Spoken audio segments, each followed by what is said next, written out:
to stress that the word veterinarian is much, much bigger than clinical medicine. Welcome to Vet Life Reimagined. This episode is a little extra special for me.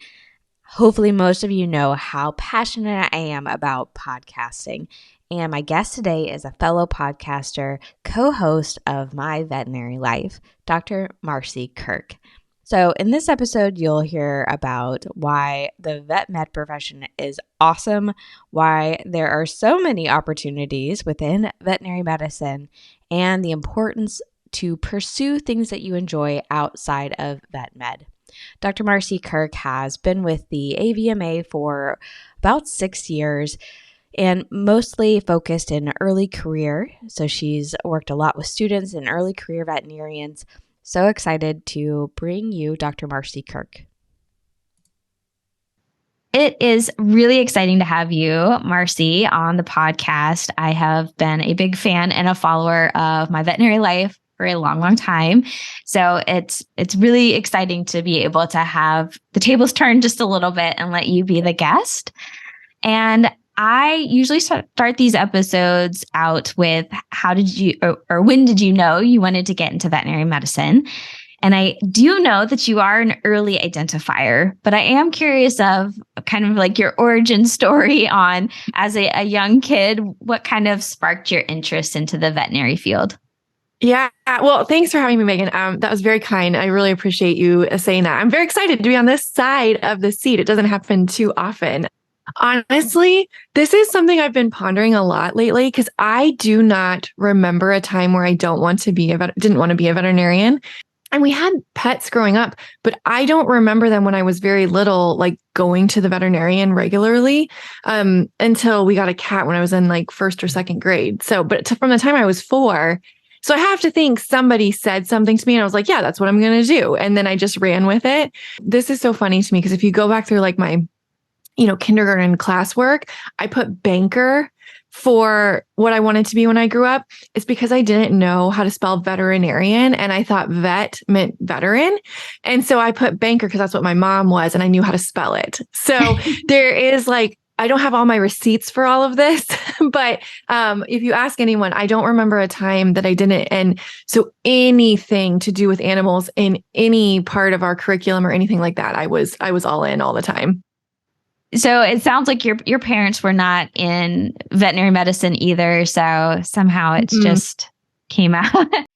I do believe that there is something on the words that we say to kids, and because it really can leave an impression. So I love the people who do have work with the younger generation. It's never too young, I think, to really have these conversations, read books about animals and veterinary medicine, because you never know when something like that will leave such an impactful impression that will make a huge difference in the future. So that's really cool. Yeah, that's what the only thing I can think of is I remember my aunt was watching me one time and she was reading me Go Dog Go, which is a Dr. Seuss book, but written by someone else, but it's in the Dr. Seuss family. And I guess my mom came to pick me up and she's like, you've got to see Marci with this book. And she's like, all we've done all day is read it. And so they went and bought me that book. And so now every time someone I know, I have a stack of them in my closet. So every time someone I know has a kid, I get them Go Dog Go in case that's the thing that sparks their veterinary interest. I love that. I was looking and you've kind of been in Illinois for most of your career as well. So it sounded like your idea going into vet school was around small animal medicine. Is that correct?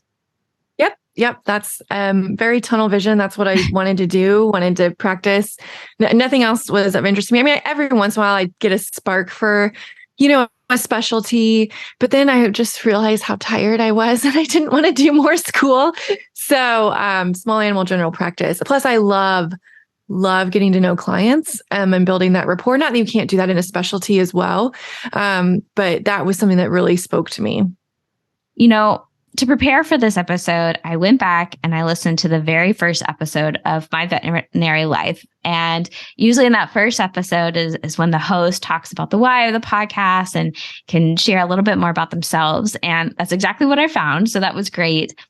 And one of the things that you said in that podcast episode was your feelings of being lonely in clinical practice. And I was hoping you'd be willing to elaborate a little bit more about that and how you felt. Sure. Yeah. So I think part of me too, and I do think people are doing a better job of preparing everyone for this now, but my whole life was focused on going to veterinary school. Like that was the goal. I literally did not have a goal after graduation. I mean, I wanted a job, but like there was nothing, and my whole life had been very goal oriented. So I felt a little lost. And then I go out into practice, and I had a great first practice. There were 3 other veterinarians who were always willing to help me whenever I needed anything, and had been out 5, 8 and much longer years, ahead of me. And I was only on call like 1 day a week and every other weekend. But there are times when you're like standing in surgery or you're on call, and it can feel really isolating because I don't know what I'm doing with my life. And up till that point, I've always had this cohort of people. I mean, I had a really small high school, so it was like 82 students in my graduating class. Then I went to University of Illinois undergrad, and my class sizes were a lot bigger, but you get this core cohort of people who are like, yep, we're all wanting to go to vet school. We're going to do the things together. And you do that. Then you go to vet school, and it's, 100 students, and you're kind of all moving together. And then you get out, and it's kind of like, where's my people, And I was in a small town, so it wasn't even, a good chunk of my class went up to the Chicago area. So it was a little easier for them to maybe get together a little more regularly. So I just felt a little isolated. And then I also, not that we should compare ourselves to other people, but the only people I had to benchmark myself against had been out a long time. So then when I couldn't hit the vein, or I was struggling with a spay, it just felt like, oh my gosh, I'm terrible at this. Like, I'm the only one who doesn't know how to do this. Nobody wants to work with me. Nobody wants to bring their pets to me. This was a huge mistake, and just kind of kept spiraling. So it felt very isolating. It's something that I talk about a lot with students. It's like, build your network inside and outside of veterinary medicine, because you just don't know where you're going to end up at any point in your career. So it took a little bit, but I definitely found my footing. And I think that first year, no matter what you're doing, is challenging, and you kind of learn a lot about yourself. Yeah. That first year, it's hard no matter where you are. It's going to be hard. You're going to have imposter syndrome. You're going to have lots of questions. You're going to, doubt everything. But past that, first year or first couple years, when did you kind of decide, maybe I want to do something a little bit differently in my career? Yeah, that's a great question. So, I mean, I've wanted this for so long, and I was still, once I kind of got my footing underneath me and my confidence was building, I still was, I never felt relaxed. Like even when I wasn't on call, I just really was having trouble keeping work at work and just letting things go a little bit. So I thought, my husband was kind of ready for a job change. So we were able to both find jobs back in Champaign, where University of Illinois is. And so for this job in clinical medicine, for me, there was no surgery and no on call. So I thought, well, this is the answer. This will be it. And after a little bit there, I still was struggling with what do I want to do? Because I knew at this point I probably wasn't heading towards practice ownership. That probably wasn't going to, adding more stress to someone who's already stressed probably wasn't the right path for me. So then what did I want to do in clinical medicine? Did I want to carve out something like behavior, or really specialize in some other things? Or did I want to start looking at other things? So then I joined the inaugural Power of 10 class through our State Veterinary Medical Association. So that's where they took 10 recent graduates. So I think for the first class, they might have been 10 years or less out, because nobody knew really what it was. So now I think it's 5 years or less. But for a year, we kind of went through these trainings together, and it was on communication and kind of leadership and knowing yourself. And during that time, I saw an opportunity come up at AVMA for a recent graduate initiative. So kind of helping with that transition from student to veterinarian. And I thought, oh my gosh, I really struggled with that. I have all these lessons and I have all this knowledge from other people, and I'm really passionate about it. I'll just give it a try. And so, made it through the interview process, and then ended up and ended up getting the role. And it is really neat because when you start to get into less clinical work, there are goals, right? Like there are promotions, there are projects, there are deadlines and things like that. So that fits my personality a lot better. And I didn't think I'd go back to clinical medicine because I was like, well, that just wasn't the right fit for my personality. But after a little break and talking to some of my friends who were up in the area, I started doing some relief work on Saturdays. And I was like, oh my gosh, I love medicine. Like I just love it. That's like a part of my brain I'm misusing. I love seeing the patients. I love seeing the clients. So I try, doesn't always work out based on my schedule, but I try to do at least 2 Saturdays a month of that. And it's no surgery. So that's great for me. And something else I learned in that process, which I thought was really important. So if you haven't picked up on this already, I'm very type A, very organized, planned, down to the minute of how my day is going to be structured. And in private practice, that's hard. Like I'd get my schedule for the day and be like, okay, all right, I got, like I can do this. And then, one appointment's late or an emergency comes in and it just kind of gets a little bit blown up. The practice that I do relief work at is a walk-in clinic. And so I feel like some people would be like, Marci, that's not a good fit. That's not going to work for you. But it's awesome because there's no schedule to blow up. So it's just they come in and I just keep seeing appointments, and they know if the doctor's hours end at 2:30 and there's an hour wait, the line gets cut off at 1:30. And people are prepared for the wait. They say like, this is what we're looking at right now. And it just works for me. So I was like, I don't have to worry about a schedule. And I also, have spent I'm over a decade out now.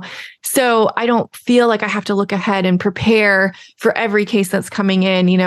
There's some great doctors there. So if something comes up, one of us is going to be able to figure it out. So that's been awesome to kind of figure out how to balance all the things I love about this profession in a way that works for me. Yeah, that's a really good perspective. And I'm glad that you were able to find multiple parts of veterinary medicine that all kind of come together to fit different aspects of what you're interested in. And on that note, do you mind sharing a little bit more about your role with AVMA?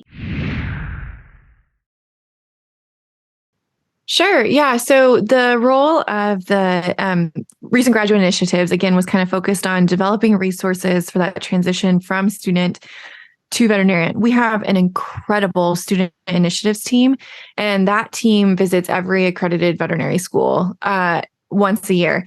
And so they are supporting the student AVMA and giving presentations, kind of letting them know what organized veterinary medicine is, or if they have specific topics like on well-being or finances or career, they'll speak on those topics. And so then we kind of notice that they're so used to seeing the AVMA so often, and then kind of just initially got lumped into the regular membership. So we really focused on how could we kind of connect with these individuals a little bit more, like meeting them where they are. And so we've gone through many different iterations of different emails or resources that we've developed, and the podcast was one of them as well. It's not limited to early career, but that was the initial audience that we hoped to reach. But I do think it expands past that to pre-veterinary, or probably like people like me in high school. I probably would have listened to something like that because I was just so hungry for all that information. But through that work with recent graduates, I also got connected with our director of member well-being.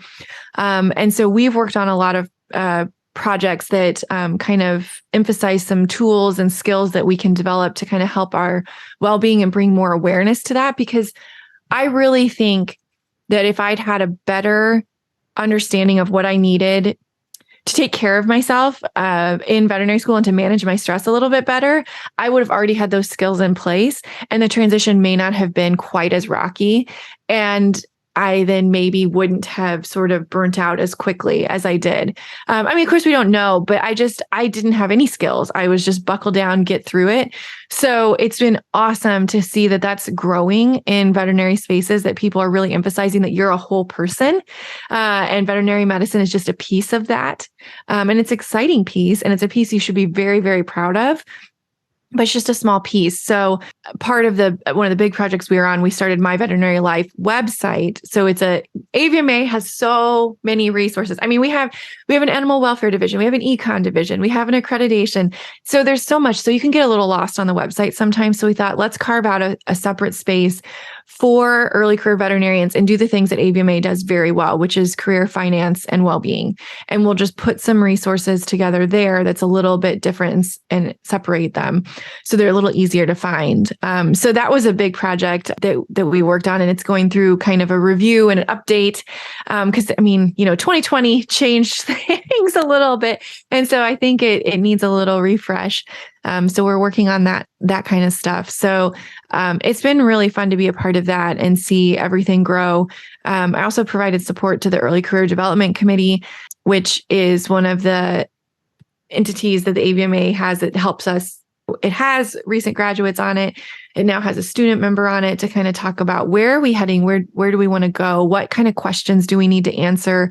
What are people struggling with, and how can we support them? So I truly love being part of a national organization that has such a wide reach, but also somehow building all these intimate relationships with people. I feel like I get to know so many exciting people, and our profession is very small. And I think we all know that, but when you really start reaching out, you understand how, like just the other day I was at AVMA Symposium and I was giving a presentation and was talking about my friend. And I said, oh, and she does this and this. And someone afterwards came up to me like, is this your friend?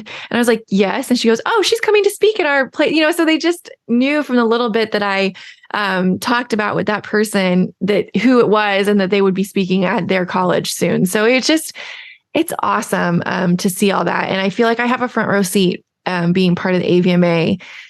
In the next year or so, my role is going to be transitioning a little bit, and I'll be moving to more focus on well-being and diversity, equity, inclusion resources. But the early career is it has such a strong hold on my heart that I want to see everyone succeed, because the more and more I learn about this profession, the more I realize I didn't understand. Whenever I applied, it's just this big, beautiful landscape of anything that you want to do. You also mentioned you just got back from the AVMA Symposium, and with your work with the early career veterinarians, what are some of the most common questions that you hear from that early career stage, and what are the pieces of advice you give them? Yeah, so I did actually a whole presentation with Dr. Sam Scholes on what we wish we'd known when we were in the early years. And so I talk a lot about like building your network, figuring out the well-being that works for you. Those are really important. I think a lot of questions I get now is like, tell me about your role. Like, how did you get that role? How do you, work everything in and that you love about the profession and still feel like you're contributing to it? Because I will say, I was only on the job like 3 weeks with the AVMA, and I was at AVMA convention and I was telling somebody about it, and they're like, oh, you're not a veterinarian anymore. And so that was a little hurtful. And so I really want to stress that the word veterinarian is much, much bigger than clinical medicine. And that's not to minimize clinical medicine. That's what a lot of people think when they think veterinarian. I just think we're in a day and age where you might be a clinical veterinarian and you might be a speaker and you might do something else. Like there's just so much that we can do with it. So we get a lot of questions about that. Certainly not right now, but prior to the pandemic, a lot of questions about educational debt and how to manage that and how to work through that. When the loans start up again, payments start again, I think that will come back around. But just a lot of like career management, like what's next? What do I do? Like, how do I make the most out of this career? I feel like is kind of an overarching theme for the questions. Hey, thank you for watching Vet Life Reimagined. This is still a growing channel on YouTube, so liking the video, subscribing to the channel, leaving comments, and sharing the show all go a long, long way right now, and it is all seen and appreciated. I still have over 40 guests and many more videos on the channel that you can go back and listen to, like Justine Lee, i.e. Vet Girl, Dr. Brent Mayab, Alyssa Mages, Rob Trimble, Megan Parks, and many more. I've created playlists for you So you can dive in, you can listen to veterinary technicians, veterinarians, veterinary students. You could discover all of that and more if you go to the main page of the Vet Life Reimagined YouTube channel. The link is down below if you need it. Now back to the conversation. Yeah. And I completely relate to the question on, of what most people might consider a more non-traditional route as a veterinary professional, whether it's veterinary technicians also have a huge diversity of opportunities in veterinary medicine. And I don't think I personally ever got asked that about you're not a veterinarian anymore. And I think this came up in the first episode, was having a challenge in explaining what I do. So it takes me a long time. And I actually really loved the phrase. I wrote it down, that I'm a veterinarian for veterinarians. I thought was a really cool phrase. But well, let me put one caveat on that though, because when I said that to a family member, they're like, "Oh, so you only work on veterinarians' pets?" And I was like, okay, I maybe need like 2 more words in there or something. So yes, I do think that most people will understand that. But yeah, that was really funny. Yeah, very fair. Yeah. I think it gets harder and harder the more away they are from veterinary medicine, right? That's also a good point too, is I think all the more reasons to build the network in the community and listen to podcasts like My Veterinary Life, hopefully this one, just to surround yourself with multiple definitions and views of what, working in this profession can look like. And, it's something that comes up quite a bit on this podcast is really knowing that you are first and foremost a human being, and there's more than just a title or a role. There's what we do that has nothing to do with veterinary medicine are all very, very important in who we are and thriving in everything that we do. It's kind of all wrapped together. So kind of finding our identity and, in a very diverse type of work, I think we need to continue to support each other with that as well. And it sounds like it is more aware that there are opportunities. I think also just in the time that we're living, with pandemic probably did a lot in just kind of showing that there are a lot of different options in all different fields and professions as we learned how to work from home. And we have a lot more solo entrepreneurs and all sorts of things. You talked about getting kind of a front row seat with how amazing this profession is, being at AVMA. And with the podcast, you get to interview a lot of different people all over the profession. So is there something that comes to mind when I ask, like, what's the most creative career that you've kind of been able to witness in the profession? What people might think out of the box? That's a tough one. I personally, I'm most inspired by the people that are really like they see something and they want to change it and they do it. And so they kind of have this entrepreneur spirit, whether that's they take on speaking engagements and they talk about it, or we've had a couple of people who have invented products or software to like better work for their situation. And then other people have found it useful too. But I think one of my favorite, and this has really nothing to do with their role, but what I love is they were thinking outside the box and how to serve their team. And so looking at staff retention and looking at overall, like, again, recognizing that we're all people. So one of the early interviews we did was with a veterinarian who has a nanny on staff. And I think that's becoming a little bit more common, but built a house and retrofitted it how they wanted it, or maybe they didn't build the house, but retrofitted it how they wanted it for the nursery. And the nanny works the hours that the veterinarians work. So if because they're mixed animals, so if it's like breeding season and they're out, the nanny's coming in early in the morning and staying when they get back. Full employee, so gets all the benefits, vacations and all of the other benefits that the people had. And I just thought, we're not alone. I don't want people to think that veterinary medicine has all these problems that can't be solved. There is a career crisis across the entire nation, and the pandemic has sort of highlighted that we need to address some of this. But I just thought we are trained to think so creatively. I know this sounds very Pollyanna or maybe a little bit hyperbole, but I do not think there is a problem that presents itself to veterinarians that we could not solve if we put our minds to it.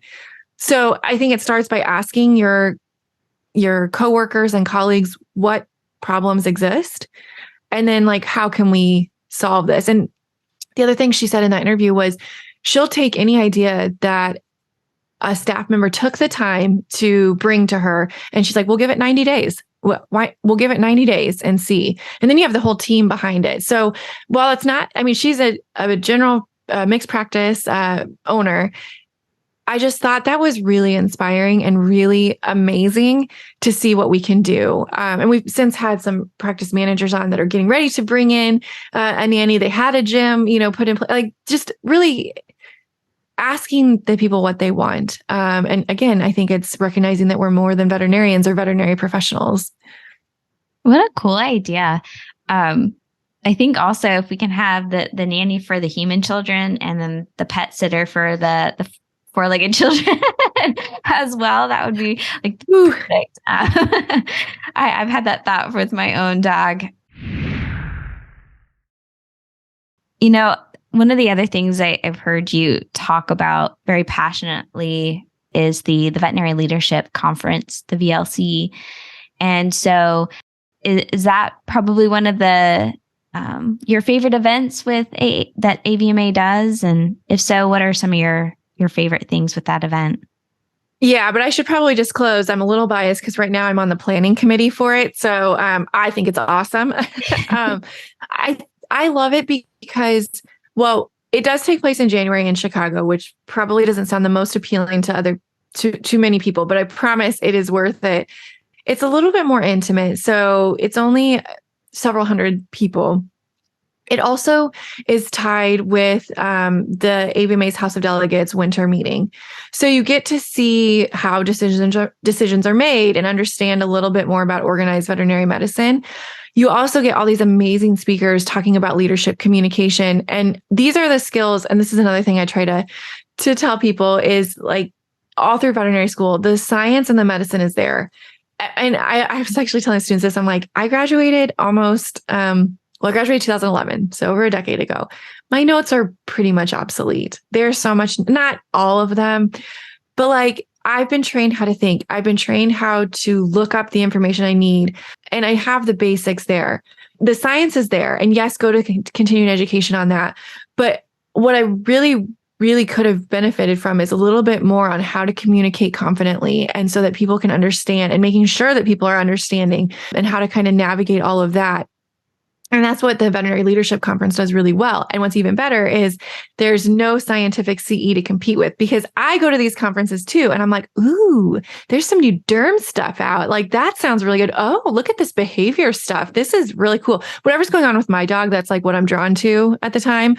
Like previously I was like, ooh, look at all the oncology things, And so it's hard. It's hard to like, when you have all that science stuff, because that's what we've been trained on so well, to take time to carve out some of the communication. So I love that it's not competing with anything. It's a little bit smaller. And because it is January in Chicago, I do feel like the networking events and some of those fun events get attended a little bit more because you're not necessarily going out and exploring the city as much. I do encourage people to do that because we're like in the heart of where all the good food and stuff is. But I just really think it's a fun event, and it's right after the holidays. So like I love a lot of the winter holidays. And so I get very excited, and then they end and I'm like, oh, okay, now what, And so it's like this thing I get to look forward to right at the beginning of the year. So I just love it. And I think it's also an opportunity to see maybe some new speakers kind of coming around. And the team, the convention and meeting planning team who does most of the work, They put a lot of thought into the events that they do and ways to give back to the community. So I just really think it's a great event. No, I like all of those points, and I've had multiple people say that they really love that event. I've also heard that it's a great opportunity to also understand AVMA a little bit more. I'm curious from your perspective, what is something that you think that maybe people get wrong about AVMA or governmental roles when it comes to the veterinary profession, and maybe correcting some of those misunderstandings? I mean, I've been here 6.5 years and I'm still learning about everything that AVMA does. It's amazing. I mean, we have a whole division that's located in Washington, D.C., or at least close to it, and they work very closely with legislative activity. I think the misconception is it seems like we're a huge organization, right? Because our reach is so wide, but I believe our staff is around like 140 or 160, somewhere in there. And so it is relatively small for what I think we can accomplish, which just, I think, speaks to how amazing the rest of the team is. But I think people believe, and of course, then the volunteer network's much bigger. So you think of House of Delegates, it's huge. We got our board of directors, then we got all our councils and committees and all of that. So it's not just the staff that's doing everything. And this is what I had before I came on board, is that, well, my voice doesn't matter. Like, I mean, I'm just one person, but it does matter. And so I think that's an opportunity at VLC to get to know your leaders and express your opinions and figure out how you can express those and make sure that your voice is heard, because they want to hear from you, that when they're casting votes or anything, they are representing you. When they're talking to like US Congress, and they want to make sure that we have the best interest of the entire profession. So I think it kind of does seem like there's this barrier, but there really isn't. We all have at least one thing in common, veterinary medicine. So we can start there. And then we can kind of talk about the issues that are on the floor. And I'm just always blown away because I'll go in, thinking one way, and then I just love to hear the robust discussion that happens on the floor on certain topics, and just thinking, wow, that all happened then in a reference committee where people in the room got to voice their opinions and they're bringing things from their constituents. And that's how policies end up being made. It is a little overwhelming to kind of start to understand it. But there's a place for everyone's voice to be heard. And so I think it's very, very important to make sure that if you have an opinion on something, that you share it. I love that message. And I was always happy to hear how many student representatives are going, or just students. And in fact, I think in particular, they try to get students who are not SAVMA. They try to mix it up. Yeah, not SAVMA. Yeah. Yes, which is great, because no matter how old you are, or how long you've been in veterinary medicine, all of the perspectives are so important. I like to think of us as one big team in veterinary medicine. So we do need to hear all the perspectives. Well, before we leave, one of the other things that I know that you have mentioned is the importance of pursuing things outside of veterinary medicine. We spend a lot of time with veterinary medicine, but what are your thoughts around that? And what are some of your passions outside of veterinary medicine? I think this is so important, no matter what your role is, if you're a veterinarian or not, or whatever, you're a whole person.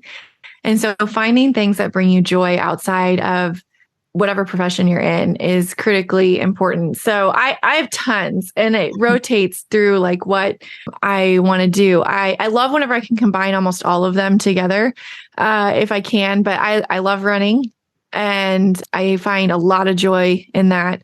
It kind of speaks to the goals thing, because I can set goals for myself and kind of compete against myself, which I really, really love. I love Disney. And so I love when I can go run a race at Disney. So that's really fun. And there's a whole contingency of veterinarians that are starting to do that. So that's kind of fun when your worlds collide. So then it's also cool because we have things we can talk about at veterinary conferences that is not veterinary related. I also love reading fantasy books. I just love getting lost in like other worlds and things like that. So I kind of will sometimes just revisit old books quite a bit and just kind of dive into them. But sometimes I'll listen to them when I'm running as well. So again, I can just kind of make all of them overlap as much as possible. But those are like, I would say, three of my big passions. The other time suck that I have like right now, the dog that I have currently is pretty high maintenance. So we do a lot of training and a lot of work, and we will never be winning any awards or anything like that. But we do some agility classes just to kind of try to like strengthen our bond, like trying to turn on a few more brain cells, for both of us, but mostly for him. So he challenges me in a lot of ways, and, talk about having to be like a very growth mindset. That's definitely something that he has brought to the table for me, but definitely running and Disney and reading are kind of where I get lost outside of veterinary medicine. Nice. Okay. So 2 follow-up questions. First of all, what is one of your go-to fantasy reads? Oh my gosh, anything by Sarah J. Maas. She is like, she started young adult and then has gone into other things, but the worlds that she builds are actually absolutely incredible. I'm just going to take this time to get on a soapbox and say, if you're going to read them, you got to read them in a specific order, though. You need to do her Throne of Glass series first. Then you can do the Court series, and then you can start the Crescent City. Throne of Glass is finished, but the other ones aren't. And it's very important to read the Throne of Glass before you read the Crescent City ones. She also really focuses on strong female characters. And I love that. I mean, it is very fantasy. I mean, there's magic, there's fairies, there's all kinds of stuff. It's just this whole other world, but these female characters are like I find them very empowering. So I just love those. I mean, but they are a commitment. The Crescent City, I think the first book was 800 pages, or maybe it was 700. They're big, and they just keep getting bigger. So that's another reason maybe to start with the Throne of Glass, so that you see if you like her style of writing. But yeah, she's awesome. And for your dog, what kind of dog is he? So he's half Bernese Mountain Dog, half poodle. He's 2 years old, and we've made the round. So we've been to ophthalmologists, we've been to dermatologists, we do all kinds of training. I've learned a lot. He's actually the feature of one of the presentations that I go out and give now. And it's about how we have all these skills that we know about animal behaviors, and how we don't take things personally when they, act out. And we can kind of rationalize it, and how we can take those skills and apply it to like when we're dealing with an angry person in the clinic. And so he's like the featured example, because he's like very leash reactive, and like it's very embarrassing in the city. But I mean, we're working on it, but it's just it's not. I mean, I know that people walking on the street don't know that I'm a veterinarian, but it's like, oh my gosh, it's embarrassing. Yes. I think probably we have lots of people who will have the same thoughts of like, please know and know that I am a veterinarian with this dog. So that's funny. It sounds like he's teaching you a little patience as well. Yes. Yeah. He's teaching me that I didn't have patience, and I need to work on that for sure.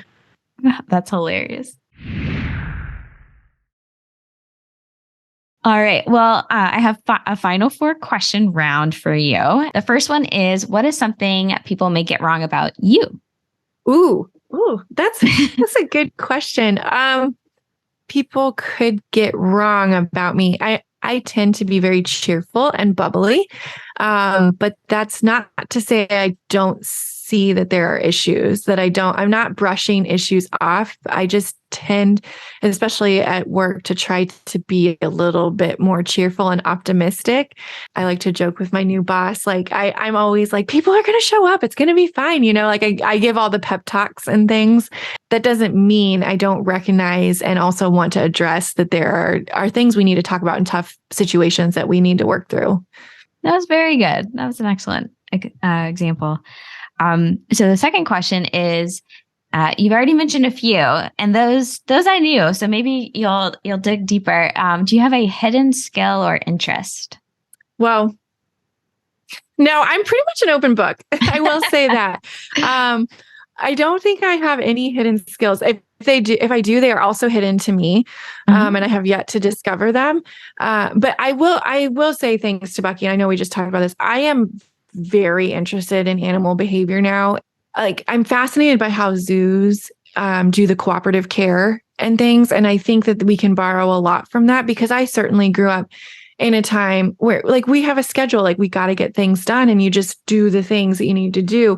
And I am approaching it so much differently now. And I think that's for the better of me, for the staff that I work with, and for all the pets too. So there's definitely an interest that I'm growing. I hope it will become a skill that like is just natural after a little bit.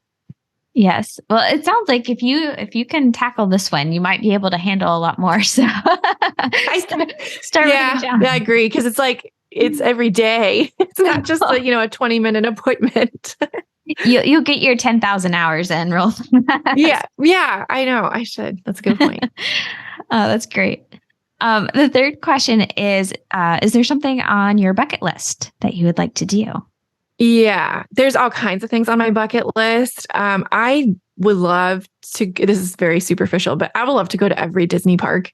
So that I've been to the United States ones, but I want to go to Disneyland Paris. I want to go to Shanghai. I want to go to Tokyo, Disney Sea. I want to see all of them because they all have something different to offer. And I think you get to experience a little bit of the culture as well. And so I am very excited to hopefully do that. I'm really hoping that they're going to bring back the Disneyland Paris races sometime soon.